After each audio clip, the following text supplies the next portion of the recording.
This conference will now be recorded. All right, good evening, everyone. My name is Mark Hildesheim. I am the Program Director for the National Off-Highway Vehicle Conservation Council, or NOVAC. We want to thank you all for joining us tonight, and in our continuing webinar series, we hope that we've been able to provide you with some important information this year and really shine a light on some of the positive partnerships, partners, and just good happenings in the OHV world that are out there. Tonight's presentation will be brought to you by NOVAC in partnership with the Utah OHV program through the Utah Department of Natural Resources State Parks Department.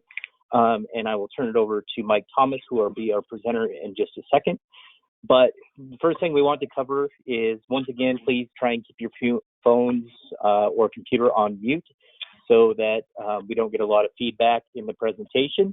If you have any questions at any time during this presentation, there is a little speech bubble up in the top right-hand corner. If you click on that, it opens a chat window. Down at the bottom, you'll see where it says enter your message. If you have any questions or comments throughout the presentation, please type them in there. NOVAC staff will be keeping track of these questions during Mike's presentation. And at the end, we will be working with him to answer those questions that you've given us. So thank you again for joining us. And with that, I am going to turn it over to Mr. Mike Thomas. All right, hopefully you can hear me. I know you guys will jump in if we got any further technical difficulties. Apologize about that. Thank you for the Mr. in the front of that. That feels very official. And thank you all for being here and working with us on this. It's been a great thing and a great journey, and it shows how much folk are interested in giving back. So hopefully with this presentation today, we'll walk away with a few highlights from obviously the OHV program, because we're proud of our folk here in Utah, but then hopefully we can give those folk out there from other parts of the U.S. a couple of different ideas or sparks in their mind about how they can make their volunteer program successful on motorized routes across their state. So we're all in this together, and I just appreciate it. So yeah, without further ado, Mike Thomas. I am the OHV volunteer specialist among a couple of other roles. I'm also a park manager and the assistant off-highway vehicle program coordinator. There's two of us for the whole entire state of Utah. So there's a program coordinator and the assistant, which is myself. And so quite a lot of different resources that we have to use. So I know a lot of us out there relate to that. So, but either way, I just want to talk a little bit about myself really briefly. I'm not the reason that we're all totally gathered here today, even though you may think so, but I want to quickly just talk about myself. So when I first started out with the OHV program, I was an intern. I didn't even know anything about motorized recreation at all. So I had the dreams of becoming a law enforcement park ranger. I thought that would suit me. And then I realized that, hey, there's a large mode of transportation that's taking place utilizing motorized recreation. So that was my crazy path of getting here. But then once I was here, I discovered, hey, there's quite a lot to this. One in Utah with 80,000 miles of motorized trail and people who enjoy that, but also about people that are out there giving back, like yourselves, some of you on the line, and then hopefully that helps for some of you that are newer. So that's very briefly about me. I'm seeing a lot of great familiar folk here, so I'm just happy for that support, and it shows a lot too. So let's get into the Trail Host program and what that's all about. So I know that we're not alone in this, but oftentimes there's this misconception, and sometimes it's true. Sometimes it's a misconception, sometimes it's true and undeniable, but that, agencies, even such as us, might have their plate very full. A lot of times, whether it's technical difficulties at the beginning of a presentation, which I take ownership of that, or if you have questions that you want to know on motorized trail systems, sometimes they're either tough to get to, or those agencies lack, sufficient resources on the ground to be able to get things done. And of course, some folk you may deal with, you may feel like they're just out to lunch or on holiday all the time, hence the photo. But so with that in mind came the idea of starting a statewide volunteer program with trail hosts in place across 80,000 miles of motorized trail, knowing that the resources sometimes don't exist to get projects done on the ground, and for people to be the eyes and ears on the trail systems. Because you'll have some agencies that, they may have folk that may not even be trained in riding or haven't had that training yet, or aren't able to, because obviously agencies manage a different variety of motorized recreation. So there's all kinds of reasons. But the idea is to eliminate some excuses through involving the public on a strong trail host program and volunteer program. So that's what we seek to do, and we need partnerships to do that. So go ahead and go to the next one for me.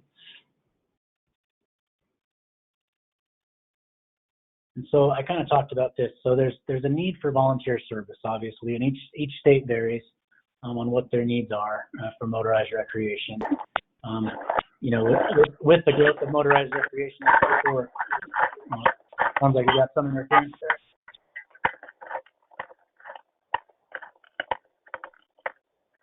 I'll go ahead and continue. Just someone jump in. Let me know if you can't hear. So the need for volunteer service, obviously, there's a need identified for the volunteer service. Now, with Utah being, obviously probably very, very, very strong in their volunteer service effort, we believe motorized folk and OHV folk, deserve to be highlighted too, and that's part of this presentation. So hopefully you walk away with that.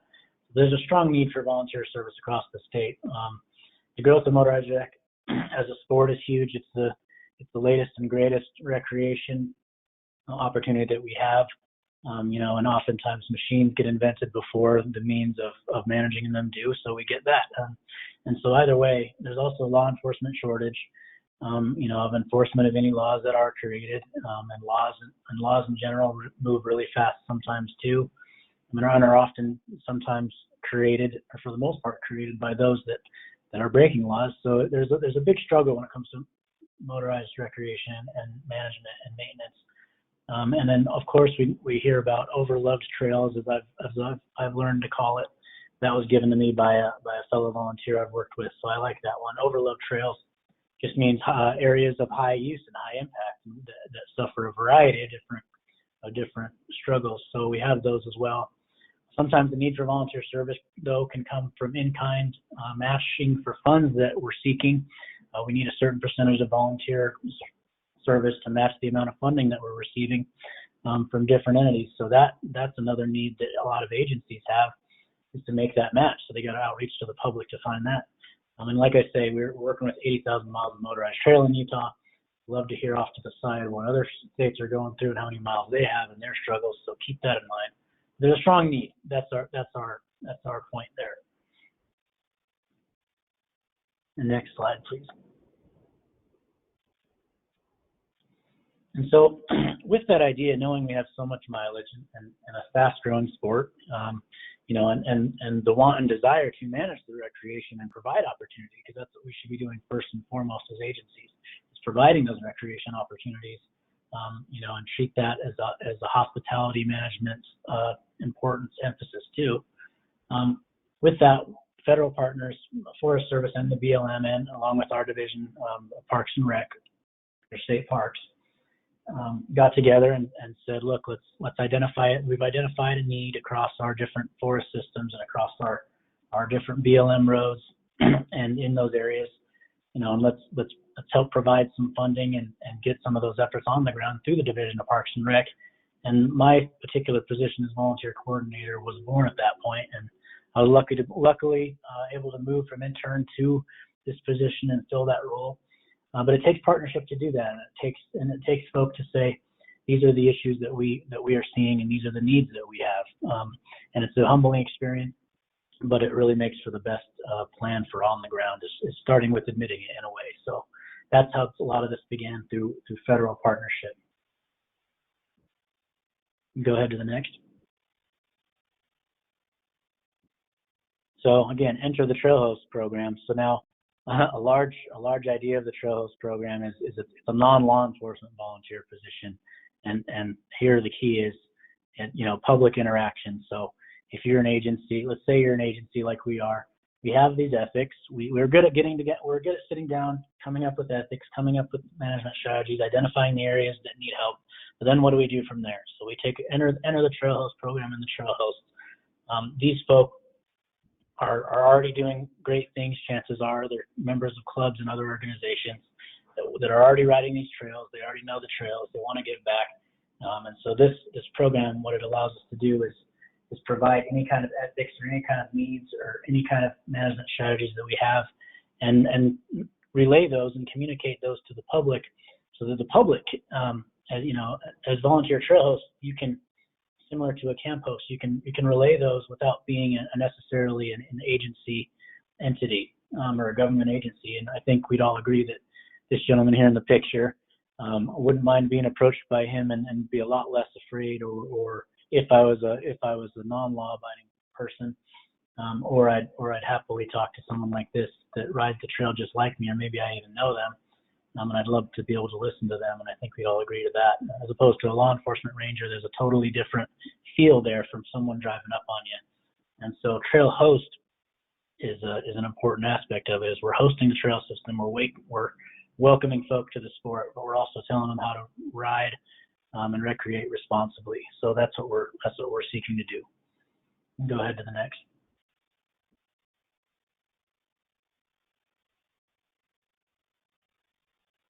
So again, a little bit about it is it used to be, when it started out, the trail host program in the 90s was kind of launched and kind of going. And some of you will remember it.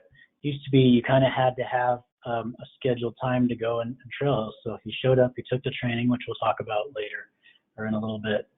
You showed up, you took the training, you got certified as a trail host, signed the form and everything, and then you were kind of committing, your group or your club or whomever was committing as a trail host to host a certain trail or a certain system at a certain time, once a month on a Saturday for 8 hours, whatever it may be.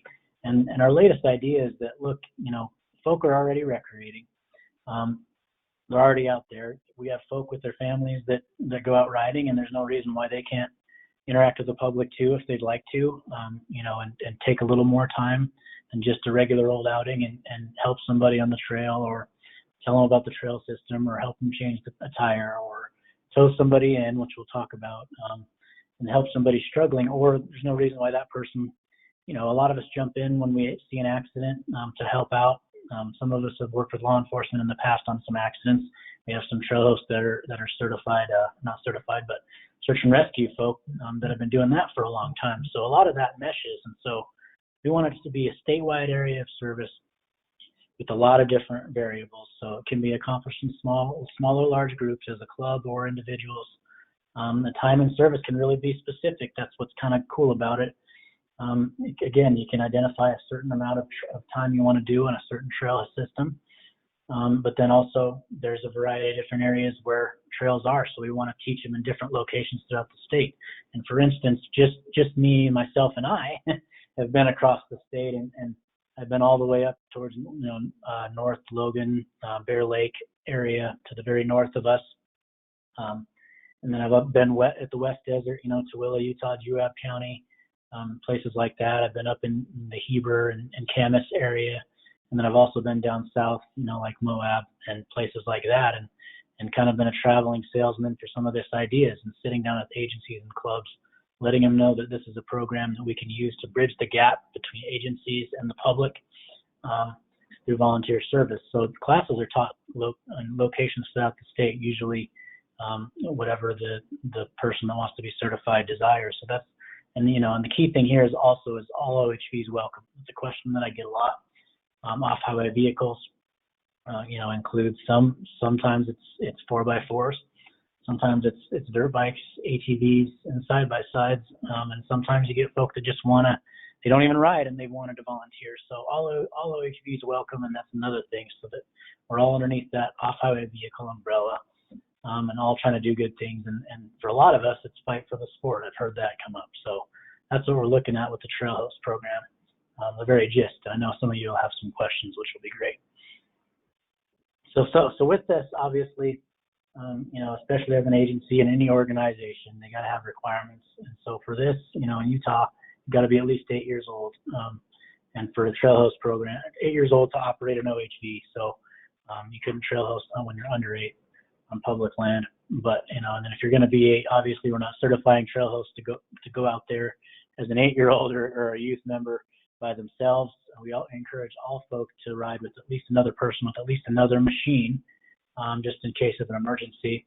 But there are those requirements, and those also match with the requirements from the Department of Natural Resources volunteer addendum. So they also have to, possess an OHV safety card in this state. So for those of you from out of state, I know you've got your different guidelines. They do this online or hopefully in person, but they have to possess an OHV safety card or driver's license, depending on their age. So it's 8 to 15 is the safety card, and then above that is a driver's license for the state of Utah for public land to ride at all. So it doesn't matter whether you're volunteering or not.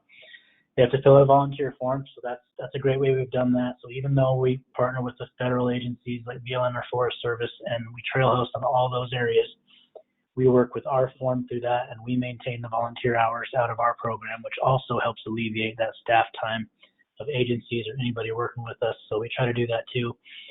So they work out through our volunteer form at the state level to do some of these duties. So we talked about riding with another rider. The buddy system is always great. And then obviously we want to comply with all federal, state, local laws related to OHV. We've had a lot of questions about what we can and can't do as volunteers and as trail hosts.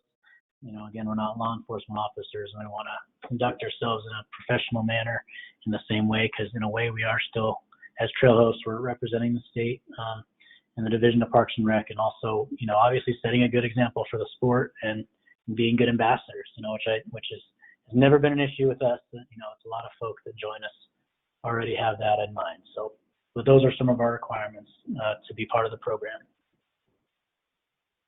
And so for training, and just like with anything, we're trying to make a lot of this easier. Obviously, with COVID-19, it's taught us a lot too, and it led us to fast track a lot of stuff and bring stuff online. But the traditional training is 2 to 3 hours of in-person training, and again, a location of a person's choice. I've been down to Moab at somebody's house at 8:00 p.m. and had to drive back. I probably didn't have to. I probably could have got a hotel, but I like to be home. But anyway, so we've done classes in a variety of areas. In that Moab instance, the BLM was kind enough to let us use their office to train some volunteers after hours. So that was a great partnership and a great supporting tool. We usually like to have classes up to 30 people. Again, someone else running this might have a different capacity, but that seems to be the sweet spot there, because just like this presentation, there's a lot of questions that come up. So we totally get that. And so the main thing that we want to hold on to is the main message, if there's any walkaways at all for this program or for this presentation, which we'll go into more, but the safety, education, and service is what are taught in these trainings. And we'll go into those a little bit more, along with land ethics and recreation principles. And so different states have different things, but we have folks like tread lightly, stay the trail, leave no trace, a lot of these ethics groups. So that part falls back on the agency that's in need of trail host program like this and trail hosts to work with them is to make sure that they have all of their items packaged up. You take your dream and you say, which items do we want the public that are involved in motorized recreation to know in our trail systems? You want to make sure we have those and our trail hosts have access to those and are well trained in those, so that they can carry whatever your message may be. And your ethics might be about responsible recreation, while they're out there. So that's on the agencies to be prepared with some of those needs and desires on those. So, and the great thing is anyone can take the training, like it says there at the bottom. We've had just a random mountain, even though it's crazy, rounded up for some people. I know that. We've had a random mountain biker come in, and he's just one of those people that wanted to just, learn what we're doing. Have another way to give back if he wanted to, and was looking to help out too. So that's an example of 2 different recreation types in the same room learning things at the table. So you never know what it can turn into. But the trainings are great. I love them, and we've had good reviews of them, and we're trying to move some online. So definitely look for that. Go ahead to the next.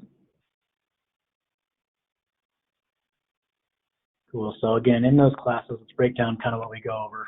Obviously, the use of correct safety gear. So that's not only do we want the trail hosts themselves to be safe, we don't want to send them out the door saying, here you go, and it's a free-for-all, and you're under our division logo, but here's a free-for-all, and go overland and and everything, we want to reemphasize some of those safety items that we have as a program, and also some proper riding techniques. I think a lot of people, you'd think it'd be prideful for people to kind of hear proper riding techniques and go over those. And, I've taught classes across the state too of ATV riding tips, even before I had been a rider myself. So you'd think that'd be a prideful thing, but a lot of people are appreciative of a couple proper riding techniques, because you never know.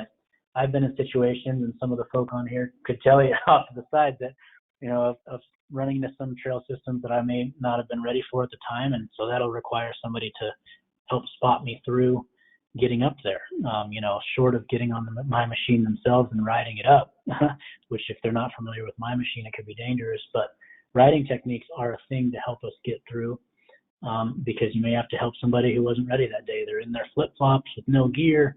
It's sunny. It's hot out with no water. You see plenty of unprepared people. I know our search and rescue folk go through that all the time. So you never know where you have to help somebody up or down a mountain with their machine. So it is important from that aspect too. And then we always promote, not promote, but just encourage the idea of seeking additional education related to the trail. So we out of our state office may not have all the maps, but if you live in Camas or a Heber, or somewhere in the West Desert, we encourage becoming familiar with those trail systems, that way, because you never know. Again, let's take our mountain biker, for instance. You might have somebody that's a mountain biker come up to you, or a hiker come up to you and say, hey, you look like you're someone that knows what you're doing, and you are, but will you guide me to, the visitor center, or would you guide me to this other trail? And so becoming familiar with the area in general is also a good way to show that as OHV enthusiasts, we're supportive of other recreation types too, because there's a stigma there that we all know exists. So we always say, hey, each trail system or each area, we encourage studying of that. So user conflict mitigation strategies, we really like to go over those. I mean, again, I always say everybody's different. I used to work the door at a pub, so I've had to interact with a lot of different people and get them to do stuff that maybe they didn't want to do, like leave, and their whole group has to get up and leave, and that doesn't feel too good. But at the end of the day, I'm trying to be hospitable and also trying to accomplish something and keep that person from having what I call a day ruiner, with their machine towed or in an accident. Those are all day ruiner things. So that's really what we're trying to do with some of the conflict. And then obviously any other conflicts or criminal activities, we report those or stay away from those depending. So we go over that. At the end of the day, we're setting a positive example. So next slide, please.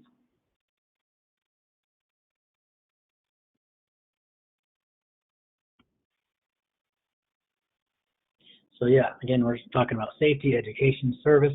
So the education part of that is obviously handing out flyers and educational material. That's what trail hosts have the capabilities of doing. So any of our latest, in our case, some safety campaigns we might be running, wear your helmet type of stuff with safety, or it could be new law changes that we want to keep them informed on. Obviously we give them the resources online to find those if we don't have them in paper or something like that. Maps again, a lot of folk leave that are new to the sport without maps, and that accident not only hurts somebody, which we hate to see, and we do not like to see it, but that also, tarnishes the sport, some of the different activity where someone doesn't even know, because as we know, or as we experience, it's really 1% that get up in the morning and say, let me go ruin as many things as I can. It's usually 1% or so that do that, and for the most part, a lot of people don't know. So we try to educate the public first and foremost, and give them the knowledge and tools for success in the sport. So that's the education part in a nutshell there. Go ahead to the next one. And thank you guys so much for going through the slides. So then the service part, again, I keep repeating, is safety, education, service. Those are our main messages. So service, setting a positive example through volunteering. And we'll talk about a little bit of promotions and marketing we do for the sport for some volunteers that have done outstanding service. We have ways of rewards there, but we set a positive example for the sport. As I used to say, and I keep comparing it to the bar industry because a lot of it can be similar with the hospitality industry. But, as a doorman, I was the first and last impression of that establishment. And so trail hosts have that same opportunity for the sport. When you run into somebody that whether they start out by helping you or they start out by giving you information or they start out by saying, look, there's a ranger in the area, we don't encourage you to drive. It seems like you've been having a great time, whatever the wording may be and the language may be. We're trying to set a positive example that we're here to help the sport and help those that enjoy it and help fight for it in some instances. So that's what we're trying to do as part of it. And that's a service. That's a service that folk want to take their time and to provide to the public. So that's a great thing. Scouting for potential projects. This should be a great signal for agencies out there. We'll talk about it in a little bit, but reporting back of findings. So you got, like for instance, we got in Farmington Canyon around here in the north part of the state, close to Salt Lake, close to the office. In the north, we have Farmington Canyon. There could be all kinds of different use in there that we might see. There's hunting season. There's trails that go off of it near the Bountiful Bee area on the Bountiful side that have been degraded or eroded. So again, we might have seasonals that might be one manager and 5 seasonals on a forest district that may not see everything. So scouting for potential service projects that we can report back to agencies and say, we may want to prioritize on this area because here's what I'm seeing. That's valuable pieces of information that saves on staff time for agencies, and it has for us for sure. So scouting for potential projects is another great service that we do as trail hosts. And then providing assistance to other riders, we talked about that, changing tires, everything like that. Reducing conflict, we talked about that. And then most of all, use your personal knowledge to provide positive experience. Again, you guys are the ones that ride. Our customers are the ones that enjoy the trails and see them the most on a regular basis. So you've got the closest, the place attachment there, and you're invested in it. So it's good to spread that knowledge around and be neighborly to those new to the sport. So that's what we're doing with the service part. So that's what we're doing as trail hosts. Again, here's a visual for you. These folk towed a person off the mountain, and I think they even gave him the fuel. I think his machine was broken down, and the machine there isn't pictured. This is the trail host machine, but they just literally wrapping up, for lack of better words, of helping a gentleman that had, I think, flipped and also had fuel issues. And had to be towed out, and so that's an example of just one story that we'll share here today that trail hosts can do. And then what a way to be hospitable and to spread the good word about the sport. So it's been great. So when we go through the training, we talk about safety, education, service, everything above. Some of the gear that we have and kind of the ending parts of the course is they get a certificate. We try to stay on top, and this is on the agencies too, or whoever has a program like this, have a logo. We've had a few different logos. We had interns finalize the latest one. It's worked out pretty well. We have a decal, we have a magnet that we can have on the machines when we go out there. ATVers reminded me that there's not a lot of metal on the ATVs, and so I said, okay, it sounds like we can't just do the magnet. We got to have a decal. So that was great feedback there. But also a yellow vest, and that's not just because we're volunteering and stuff like that. It really helps visually for not only the public to be comfortable with the person, but also it gives that person that may want to commit that crime and cross that sensitive meadow area the idea that, hey, this area kind of is being watched over by someone more than just the general public. Okay, maybe I'll avoid that for the day. So. The yellow vest also speaks with just wearing it. I know that some folk have reported that when they were out there, even just doing a service project, a few vests were on and people came and asked about the area and they had a chance to talk about joining their club. So that can help too. They get a trail host training manual, which we go through during the class. They get a copy of that as well as any online items that we have, OHV laws, access to other education stuff, anything that we would share with the public, the trail hosts have pretty much access to. And then handouts, and then, like I say, a certificate that we try to have. And we don't have too many shiny things in our state agencies, but we can do definitely better and better, and we try to do that out of our program. So that's what we have as of now. That's worked out pretty great. Go ahead to the next one.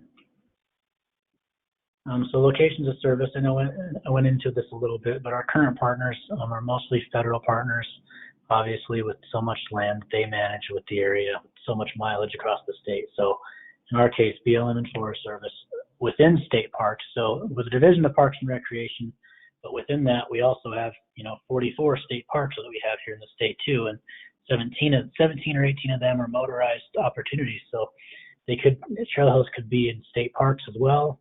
I know we've had some trail hosts in the early part of my career. It was my first great experience. I'll talk about them later a little bit too. My first project, my first interaction with them, they wanted to become trail hosts and basically adopt Wasatch Mountain State Park. So they trail host there regularly. They train them. They have their members get trained under me when they come on. So they're invested in that particular area that they've chosen. So state parks can benefit too.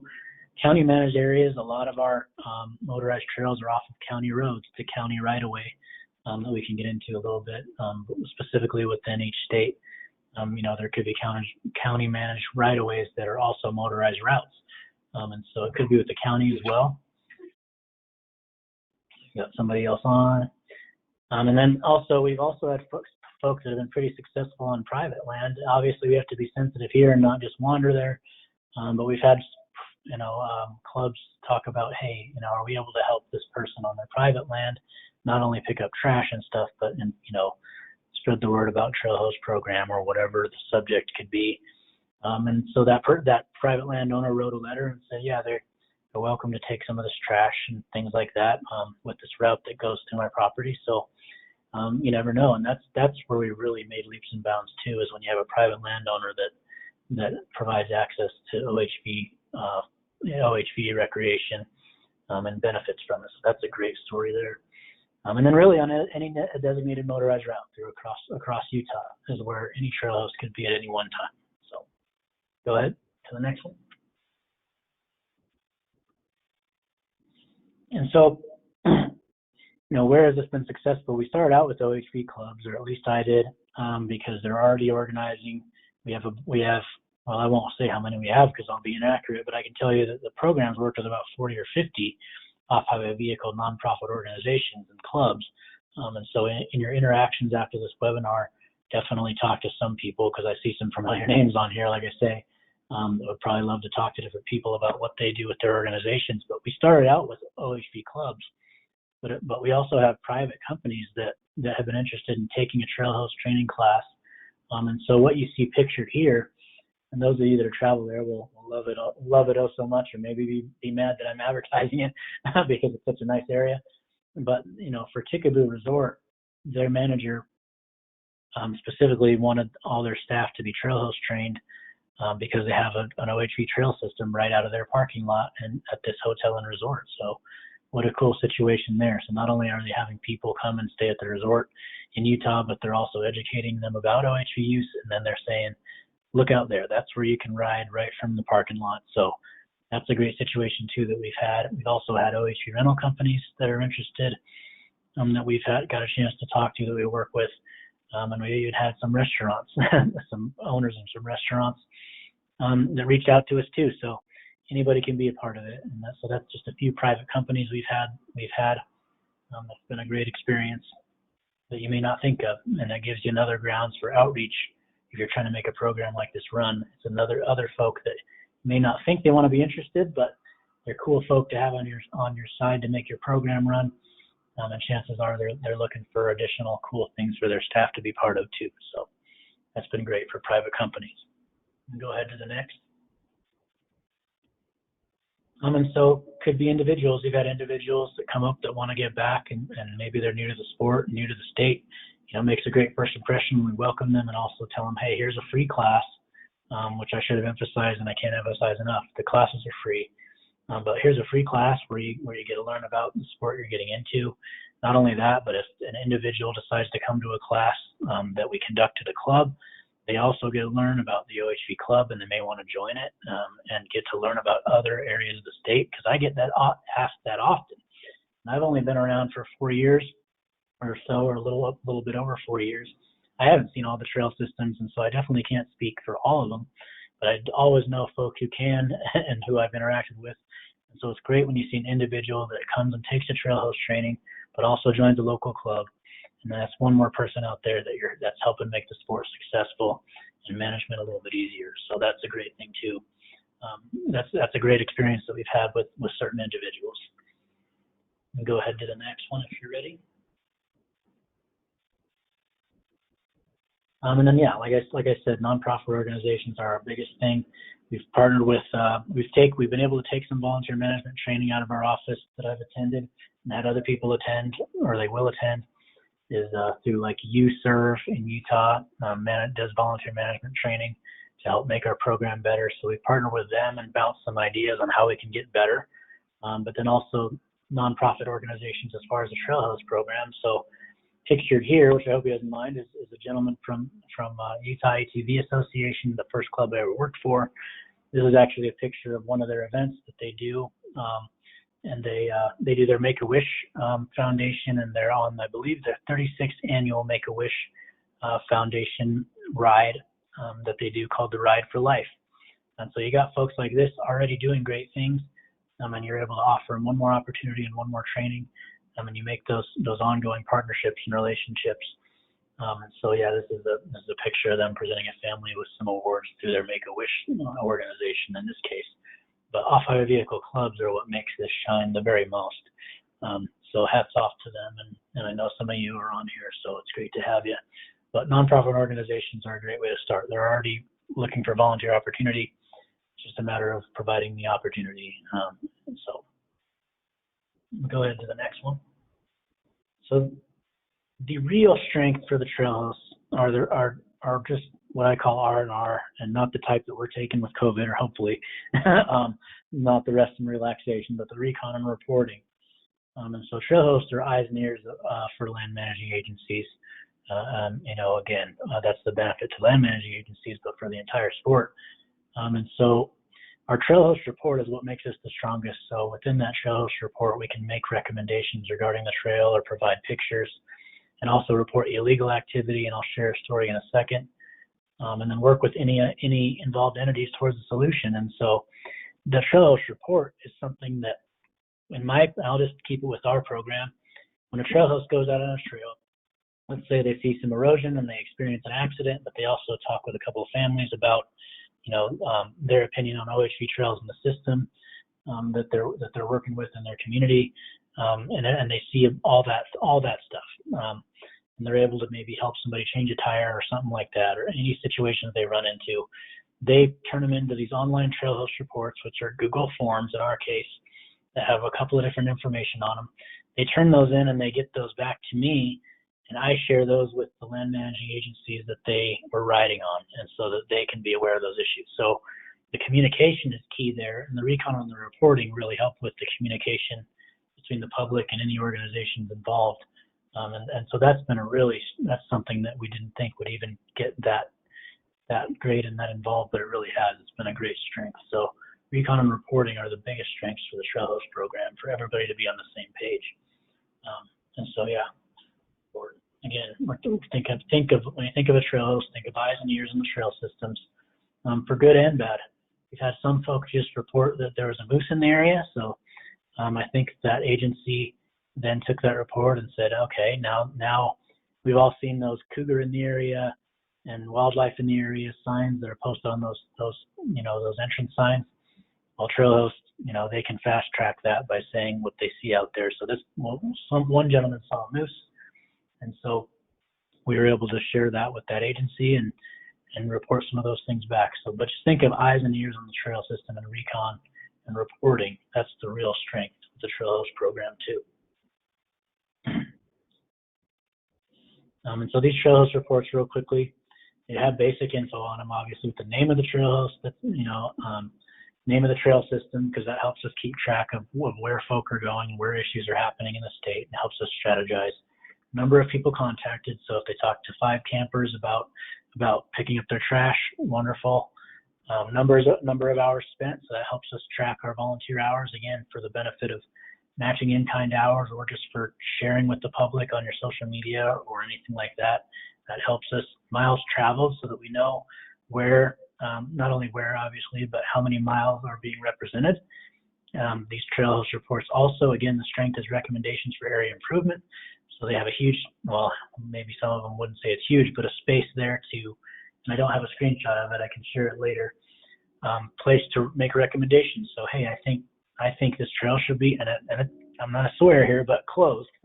They might say, hey, this may be a good place to close the trail because, people may not realize this, but there's a huge gap here where possibly, that could need some work. Hopefully just a couple of handwork, a little bit of handwork, hopefully some machine work, hopefully not to the extent of having a culvert there or anything like that, but it may be some serious damage that we're not aware of. So recommendations for areas of improvement are really important there as well. And then pictures, they have the capabilities of showing pictures, and that a picture's worth 1,000 words. We all know that, so that's all involved in the trail host report too. Go ahead to the next. So really what we want to think of when it comes to the trail host report: findings, recommendations, and solutions. That's what we're shooting for. So these pictures may seem insignificant. They've got a lot of backstories that I could share, but the one on the left is from pallet burning. And so you have a lot of pallet burning taking place in a lot of areas people don't realize. And when you burn pallets, you have a lot of nails. And so this is one bucket, I think, out of like 6 or 7 that we found out of like 6 or so campsites that we ended up, off of a trail host report. We said, okay, let's turn around and have a big service project cleanup. And that's an example of how it can work, and say, look, we better take care of this area because we're going to have more flat tires up there than people. So we want to, that's one way where the trail host programs really work out well, and that turns into an annual cleanup maybe in that area because it needs work. Picture next to it is a sensitive area. We all have, every forest system and BLM area has those. A sensitive system that we were able to put in some buck and rail or repair the buck and rail that's existing, put in some extra log structures because people would go over any existing structures into that sensitive meadow that's behind them, that's around the tree that you see there. You can see the sign there with no off-road use there. So you'd be surprised of OHV enthusiasts' willingness to say, hey, we don't want our sport to be ruined because we have a bad rep, so we want to help with those sensitive areas if we can too. So that happens. And the one next to it is a snowmobile that a gentleman found with his family. He's a pretty star trail host, but he found a snowmobile that was registered 10 years old or something like that. And they ended up finding who it belonged to and talking to law enforcement and working through the whole process with the agency. And so that was pretty cool to see too. And that was great. So we were able to promote that success also. So a lot of different things can, do end up happening with that recon and those resources that trail hosts provide. So think about that.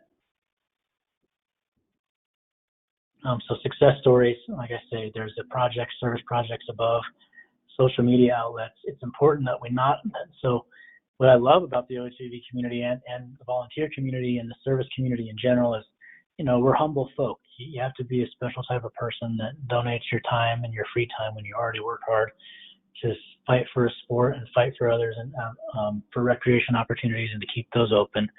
But we can't be too humble, and we do want to share those. So sharing them on your social media outlets, highlighting volunteers, writing blog articles through our agency, which there'll be a link at the end of this program. We've even had folk go on Fox News as well, talking about not only the Trail Host program, but their particular organization as well. And then we've also had a KSL High Five done, and you can see the gentleman in the picture. He's a 4x4 enthusiast that we've had. And he's we have folk in the military that like to go and be a trail host too, because it falls in line with some of the stuff they've done. So you never know who you're getting, but it's important to highlight whoever it is and what they're doing. Making new partnerships is good. In this case, this was a pretty cool story. So this is a very high use area, and the trail hosts kept on, and our volunteers kept going, hey, there's a lot of sensitive mines in this area with open mine shafts. And so how are we going to, what do you think? They asked me, what's the strategy with open mine shafts and telling people about those? Because people can drive in them, especially if they go in the dark. And there's videos online you guys can find of some mine tailings and mine openings and mine shaft closures. Some of those struggles that we have in the state.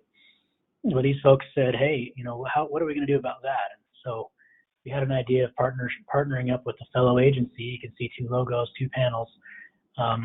Partnering up with the Division of Oil, Gas, and Mining decided to help us out on this one. So through the Division of Oil, Gas, and Mining, the Division of Parks and Rec, and this organization, we designed a kiosk, which is what we call them, just these 2-panel signs and sometimes 3-panel. We put that in this high-use area, to let people know anything that we were concerned about and any concerns that the public should have. So that's a pretty sweet, tangible standing structure that's been well received. And it also has a map of the area, and the BLM contributed to that too. So you never know what you're going to get. New partnerships come of it, as well as pretty cool structures like this. Events, obviously, trash cleanups, like I said before, annual trash cleanups, where different events different parties can get involved. Cook out at the trailhead at the end of it, or do a trail run and then a project, however we want to design them. But it's pretty easy and pretty fun for having all parties involved to have events that we've done in the past. So this is the same area as the kiosk. We've been able to pull about, and by we I mean mostly volunteers, have been able to pull about 2,000 pounds of trash per year out of this area. And I promise on the flyer, we don't throw kids away. We involve the youth, and they work hard too. So you can see it's a family event too. So it's pretty cool. Youth involvement. Obviously, these are the folk that are new riders, new to the sport. I know my daughter, and she's always saying, "Hey, Dad, wear your seatbelt." She's my #1 fan. So when you involve youth and you teach them how to give back, this can be great too. So we've done scout projects and things like that as well, that we have opportunity to do, as well as community service. And so when we can involve our youth, then we're getting our next generation of enthusiasts and ambassador, and our next generation of trail hosts, potential trail hosts and future trail hosts involved also. And so that's been a really great byproduct of some of the trail host efforts we've had. Public attention, like I say, news outlets and things like that. I mean, I just think it's great to have folk be able to share their stories as well. I mean, there's always backstage and on stage, and as agencies, it's our job to provide the opportunity, provide the supplies, hopefully chase down funding to be able to manage these recreation areas. But it's our seasonals, our trail hosts, our volunteers, and the folk on the ground that really deserve the kudos for getting that boots in the ground. So we love to see that. So this is somebody that was on the place on Fox 13 from a 4x4 group. So it was great.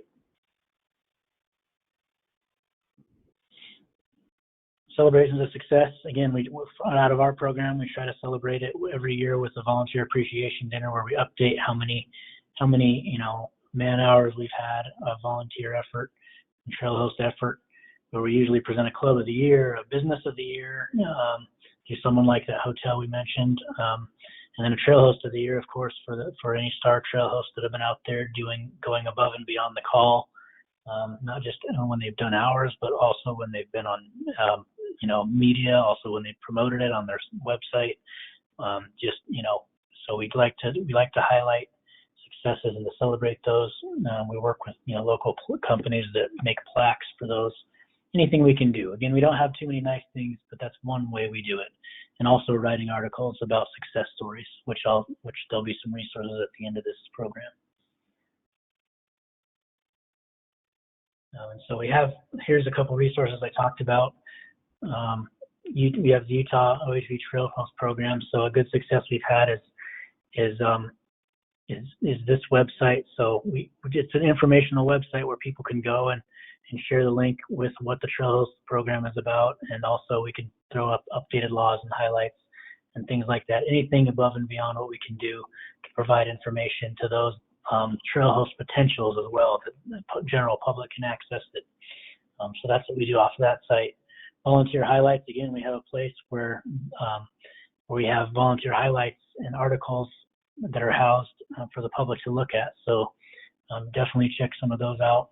And then we have just our program website, which we get feedback from the public from, and sometimes trail hosts from, where we have OHV laws and things like that, but also education opportunities and any kind of safety campaigns we utilize that resource as a tool, and of course trail hosts have access to that when they don't have the answer to something. That's what they can refer to, and that's our website for those of you that are interested in learning more in general as well. But yeah, those are some resources that we've had that have helped us be successful. And so again, I've got plenty of statistics and plenty of figures I can share with everybody, but I wanted to basically highlight how really it's not easy. Of course, it takes some work on the front end, but we really can provide opportunity for volunteer service that helps us, and we really can get involved more than we think we can. Even if you're just riding, every once a year, there's ways where we can help shape and organize and fight for our sport and recreation, no matter what recreation type it is. But the trails have been a great example of that. They've gone above and beyond the call to try and not try, but to be successful at fighting for the sport, and also, helping us carry our message. I mean, and with that, they've created our own message of safety, education, and service. I hope that you guys keep this in mind as you move forward. Not only our mission of safety, education, and service, but what's important to you, and how we get that out there to the recreation type of your choice, even. And the OHV Trail Host program and the trail hosts have carried this above and beyond. So I want to thank them, those of them that are on this, but also those of you that have decided to come by today and learn a little bit about the OHV Trail Host program. And if you have any questions, feel free to reach out to me, and don't be afraid to get out there and serve your community in whatever way you choose. And I just want to thank you guys, and I'm happy to pass it back over. And I know I'll have some questions, and I'll be looking forward to those.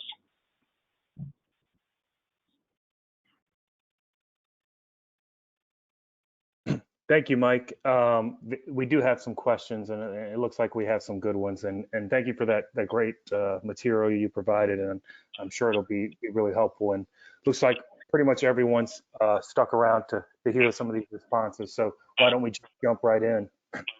First question is, when it comes to trail hosts on the trail, has the reaction from the public changed over time? Were the riders initially standoffish and then became more accepting as word got around about the trail host? Yeah, and that's a good question on the transition. I honestly, it's pretty well received from the get-go, and don't get me wrong, that's another unit of measure that's tough to come by. I really only hear those stories off to the side in conversations with some trail hosts that I have talked to, and there's some that I haven't in a while, but yeah, it's been a pretty well received program. And again, a lot of that in the training goes back to, which individual a person's dealing with at a given time. Everybody has their own style when it comes to being a trail host and how they represent the sport. But yeah, the public's been very receptive of it, and very glad, because again, we ended up with as trail hosts and these volunteers end up with a lot of questions, even OHV non-related to OHV. It might be questions about, hey, when's the park open, or what's the best place to camp since this place is full, or how do we get involved with your organization? So yeah, I think it's been great. Again, others can answer this a little bit better than me, but it's been really, really, really well received, and by those that participate, and also the customers, as I understand it, for sure. I think it's been always a pretty good thing. Awesome, thank you. And that raises a quick question in my mind. If you could, what kind of demeanor and personality makes a good trail host? And are there some people who just aren't situated for the job? Yeah, and that is a great question. So obviously, someone that's willing to come coming to a class, there's many ways of determining that.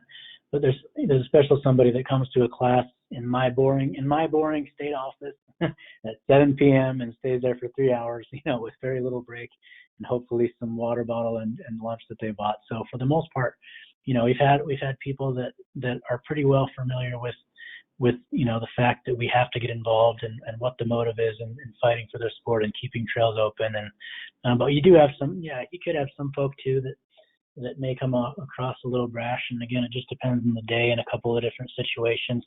But the ideal trail host, will be different in all situations and all environments. But the ideal trail host, is somebody of obviously good character, someone with a sense of duty, someone that sees the big picture, and that it's not about taking somebody by the hand and not, not literally, hopefully not, but not grabbing somebody by the ear and coming across as punishing, but more informing them that we have a great opportunity here that we don't want to lose. So somebody with a bigger vision that way, and that's what I was saying too about OHV clubs. They've already kind of established that. They understand some of the laws. They've been a part of some of the laws and establishing some of those and some of the regulations. They understand where the sport can end up if we don't protect it. So we have successes with those. But the ideal trail host is someone with a sense of duty that understands what we have here and that we don't want to lose it. All right, thank you. We have a question here, and that is, do you find that a volunteer's involvement increases when they are committed to a specific location rather than just generally involved in a particular OHV discipline? It varies. So a couple of, and maybe some of them are on here, but a couple of folks that got, Trail Host of the Year, we ended up being a tie for two of them that would roam a lot of the state in different areas, and so they in their instance, they just kind of adventure. You get some people just kind of adventure and like to turn in reports and go across the states, and they turn in the most reports, and they get some people that choose to stick to a certain area, and we know they do, and then they don't turn in a lot of reports. So the strength really is the reporting system, but that part varies. It's really a matter of how often they turn in reports. I do know that one thing, and I'm glad you asked that because I didn't have time to go through it in this particular instance, but a lot of the great questions we get during the classes is, hey, Mike, what or to anybody that teaches the class, they say, hey, what areas do you need? Which I love. And, hey, what areas do you need? And, and I say, first and foremost, that's on the agency for me to communicate that. But we want to work on improving areas that are particularly in need. So I try to name some hot spots where trail hosts are needed so that they can focus on an area that really needs it and highlight some of those. But any effort helps. But we are working on ways to identify the most needed areas, and that requires communication with the federal agencies a little bit, and it requires some communication on their end too to provide areas of need and those overload sites. So that's a great question that we've had too, is what areas are most needed and how can we help? So we want to, a weakness and strength, a potential strength is to work on some of that. All right, thank you. So we're a little over an hour now, but I want to get to a couple of these questions, and a couple I think you can answer quickly, and that is yeah, and I'm good if you guys are good. So. Yeah, we've still got good participation, so we're rolling for a few extra minutes here. But the yellow vest you provide to the volunteers, do you put a logo on that so that people understand who they're associated with? We do, yeah, yeah. So we have, it's basically, we at the state, we're kind of hands are tied and for lack of a better word, cuffed because we work particularly with the Department of Corrections. We have to work through who we have contract with first and foremost. But yeah, they're really construction vests, as you could see in some of the pictures. I wasn't able to pull up an exact picture, but yeah, construction vests with our logo as a partnership with the Trail Host logo. That's the goal. I don't think we have the Trail Host logo out yet on our vests because we're phasing out the old ones, but the idea is to show that partnership with the Trail Host part being first and foremost, because that looks the least intimidating or the least, less likely to be judged with that fancy Trail Host one. But we also want to show the partnership that they're representing the Division of Parks and Rec too. So yes, and this is a spoiler for some of you out there, we'll be looking for opinions on how to update those and whether we want to do shirts or hats, but we try to provide something for sure that distinguishes us as trail hosts. Great. I'm going to group three questions together here that at least are related in my mind, and that's, are trail hosts held accountable for the ethics they're taught, and if so, how? What's the policy on trail hosts carrying firearms? And what do you do if a trail host exceeds their authority? You kind of cut out in the last part before authority. Okay, sorry. What do you do if you know of a trail host who exceeds their authority, maybe goes in a little too hard or something? And so I'll work backwards on that. I'll try. But so we haven't had an instance, again, and that's been in my time in 4 years. We haven't necessarily had an instance now, where we've had any kind of negative feedback from a trail host, or anything, maybe an interaction or something that's in a trail host report, but nothing really like that. And the accountability portion, the volunteer form itself, which I wish I had a screenshot of, it talks about some of the capabilities that are there and some of them that are not, that you're a representative of the state. And again, that's part of covering that in the class is that you're a non-law enforcement entity out there to provide information and to keep yourself out of sketchy situations or potentially, sketchy situations. And so, but yeah, I can say we haven't had an instance like that yet. I know that, like, for instance, like camp hosts and state parks, I know that they do go through that. So there could be that in the future, but we haven't had one. Accountability wise, like I say, we haven't had an instance, so there hasn't been a chance to really measure any of that. But again, the best we can do is encourage it and keep in touch as best we can do with the individual. But yeah, I from our park law enforcement standpoint, haven't had any negative feedback. And then the concealed carry permit, yeah, I'm glad somebody did ask that, and that usually gets brought up. We are Utahns, so we have our certain ways of looking at things. And my response to that is, you're a volunteer, stay within state law. I mean, it's a state agency. You need to stay within state law. Department of Corrections, the Department of Public Safety has outlined those things. Those things have to be followed. So again, is it a great idea to be open carrying and walking up to people? Not necessarily, because we want to do the best we can do. It may not be the best choice, but I'm not going to turn around and say no to something like that, because that's been established through a concealed carry permit, hopefully, as well as other, some of the open carry laws that we have, which I won't delve into. I am familiar with them, but we're not here to say, don't carry, or you can't carry, or you got to relinquish your firearm when you're out trail hosting. Yeah, we don't do that. Awesome, great. And back to the accountability question, you answered, I think, the part of it related to enforcement, but what about if you had a trail host who you saw riding without a helmet or otherwise not meeting standards? Would you take action?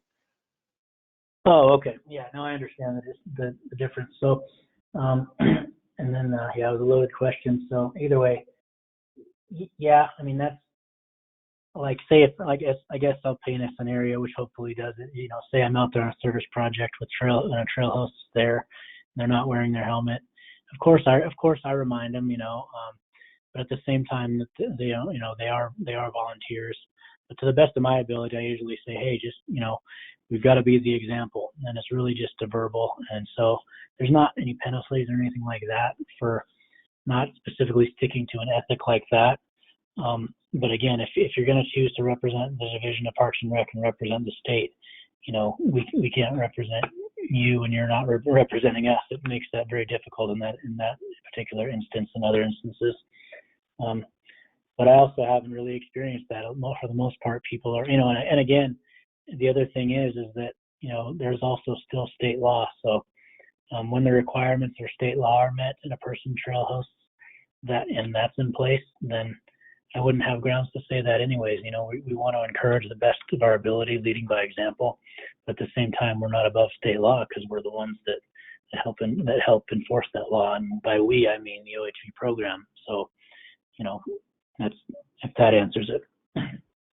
Awesome, thank you. I'm going to group the last two questions together, and I'm going to ask Dan Clean to be on alert.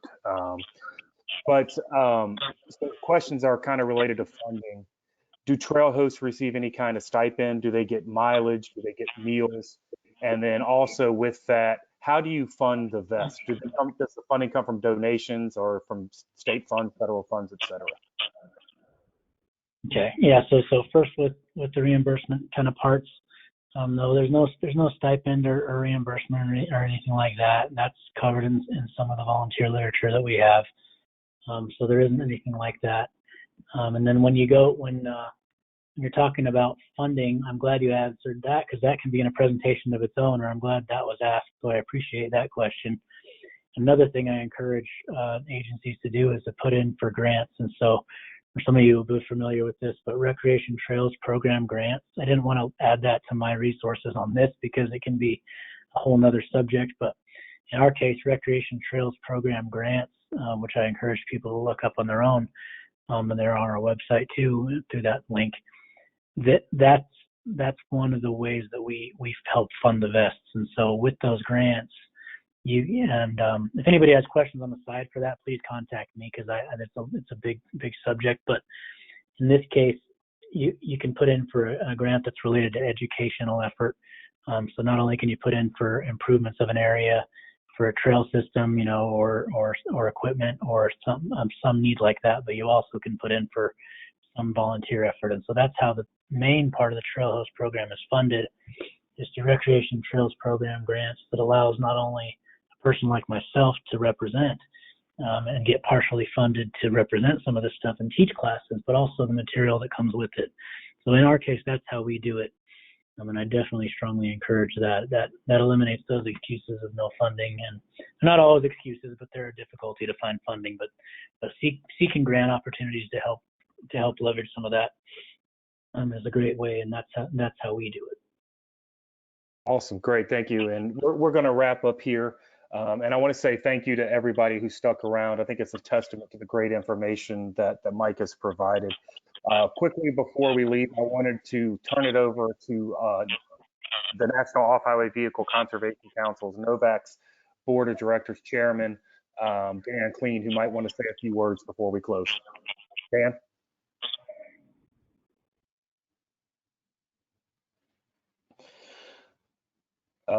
Dan, you may have to take yourself off mute.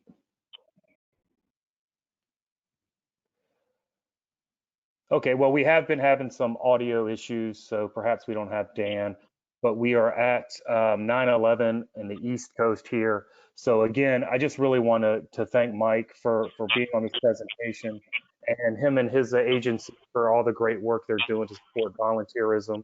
It's hugely important, as you know, in the OHV world and the recreation world in general. So appreciate everybody's willingness to be on and participate, and look forward to having you all join us in a couple weeks. We're going to announce our next webinar here in the next couple of days. So stay tuned, keep an eye on your emails, and keep an eye on the NOVAC website. Thanks again, Mike, and thank you everyone for participating.